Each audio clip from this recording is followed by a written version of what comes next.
नमस्कार। मैं तुम्हारा दोस्त दीवान कटारा और आज फिर एक बार उस व्यक्ति के बारे में उस दुनिया में चले जाता हूँ, क्योंकि उस दुनिया में उस ज़माने में उस व्यक्ति ने कैसे अपने भारत देश को एक धागे से, कच्चे धागे से बांध दिया। साथियों, आज बात करूँगा एक व्यक्ति की, आज बात करूँगा एक ऐसे इंसान की जिसने पूरी दुनिया में अपना लोहा बनवाया, जो राजनीतिक शास्त्र के ज्ञाता थे। आज भी उनकी टीचिंग, उनकी लर्निंग उतनी ही प्रभावी हो जितने उस युग में थी जब वह इसी धरती पे अवतरित थे। मैं आज बात करने वाला हूँ आचार्य चाणक्य की। जी हाँ, या एक ऐसा नाम हो जो घर घर में हो, या एक ऐसा नाम हो जिनसे बहुत कुछ सीखा जा सकता है। चाणक्य नीति जब आप पढ़े या उसका अध्ययन करें और सीखें तो आपको बहुत कुछ सीखने के लिए मिलेगा। चाणक्य नीति जब आप पढ़े या उसका अध्ययन करें और खाली सीखे तो आपको बहुत कुछ सीखने के लिए मिलेगा। मैं चाणक्य के जीवन में, चाणक्य के जीवन से, चाणक्य के बारे में ही कुछ विचार में आपके सामने रखना चाहता हूँ। चाणक्य की नीतियों, उनकी लोकप्रियता के बारे में सुनकर एक बार चीनी दार्शनिक उनसे मिलने आया। जब वह चाणक्य के घर पहुंचा तब तक काफ़ी अंधेरा हो चुका था। उसने देखा कि तेल के माध्यम से प्रज्वलित दीपक के प्रकाश में चाणक्य कई ग्रंथ लिखने में व्यस्त थे। जैसे ही चाणक्य की नज़र चीनी दार्शनिक पर पड़ी तो उसने मुस्कुराते हुए उसका स्वागत किया। जैसे ही चाणक्य की नज़र चीनी दार्शनिक पर पड़ी तो उसने मुस्कुराते हुए उसका स्वागत किया। फिर जल्दी से अपना लेखन कार्य समाप्त कर उसी दीपक को बुझा दिया। यह देखकर चीनी दार्शनिक को काफ़ी आश्चर्य हुआ। उसने सोचा कि अवश्य भारत में इसी तरह का कहीं रिवाज होगा। यह देखकर चीनी दार्शनिक को काफ़ी आश्चर्य हुआ। उसने सोचा कि अवश्य ही भारत में इसी तरह का कहीं रिवाज होगा। फिर भी जिज्ञासावश चाणक्य से पूछा, मित्र, मेरे आगमन पर तूने एक दीपक बुझाकर ठीक दूसरा दीपक जला दिया। दोनों में मुझे कहीं अंतर नहीं दिखता। क्या भारत में आगमन को आने पर नए दीपक जलाने का रिवाज हो? प्रश्न सुनकर चाणक्य मुस्कुराए और उत्तर दिया, नहीं मित्र, ऐसी कहीं बात नहीं। जब आपने मेरे घर में प्रवेश किया, इस समय में राज्य का कार्य कर रहा था, इसीलिए वो दीपक जला रखा था। जो राजकोष के धन से खरीदे हुए तेल से दीपक मान था, लेकिन मैं अब आपसे वार्तालाप कर रहा हूं और यह दीपक इसीलिए जला दिया है क्योंकि ये मेरा व्यक्तिगत वार्तालाप है। इसलिए उस दीपक का उपयोग मैं नहीं कर सकता, क्योंकि ऐसा करना राजकोष की मुद्रा का दुरुपयोग करना होगा।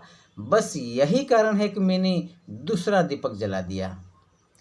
चाणक्य का यह देश प्रेम देखकर वह चीनी दार्शनिक उनके सामने नतमस्तक हो गए। साथियों, यह एक ऐसी घटना थी जो एक बार राजनेता को अवश्य सुननी और समझनी चाहिए।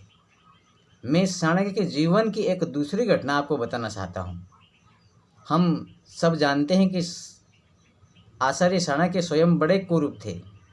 चंद्रगुप्त मौर्य को एक दिन मजाक सूझा और उसने कहा, महाराज,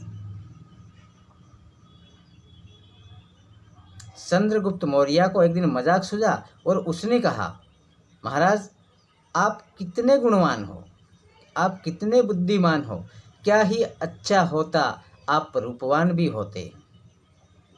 आचार्य कुछ बोलते उसके पहले ही महारानी ने उत्तर दिया, महाराज, रूप तो मर्ग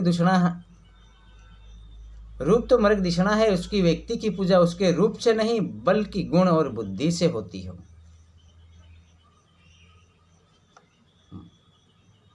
राजा बोले, महारानी, आप रूपवती होकर भी ऐसी बात करती हो। जहाँ कहीं ऐसा उदाहरण हो जहाँ गुण के सामने रूप की कहीं अहमियत नहीं हो।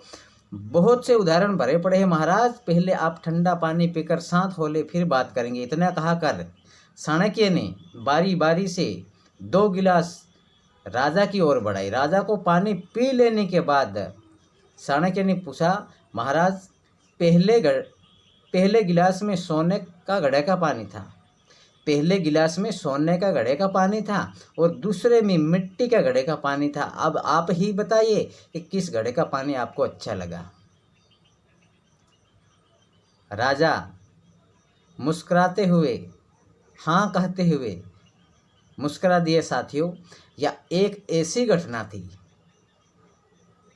अब मैं आपको चाणक्य के जीवन के तीसरे बड़े इम्पोर्टेंट वाक्यान की चर्चा करना चाहता हूँ।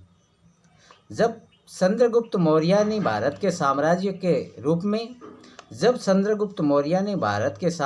के रूप में संगठन कर मौर्य साम्राज्य का स्थापना की, राज्य अभिषेक के पूर्व चाणक्य उनके पास पहुंचा और उनसे पूछा, यह मैं क्या सुन रहा हूँ चंद्रगुप्त, क्या तुम मगध का सम्राट बनना नहीं चाहते हो? चाणक्य बोले, आपने ठीक समझा हो राजन, परंतु क्यों?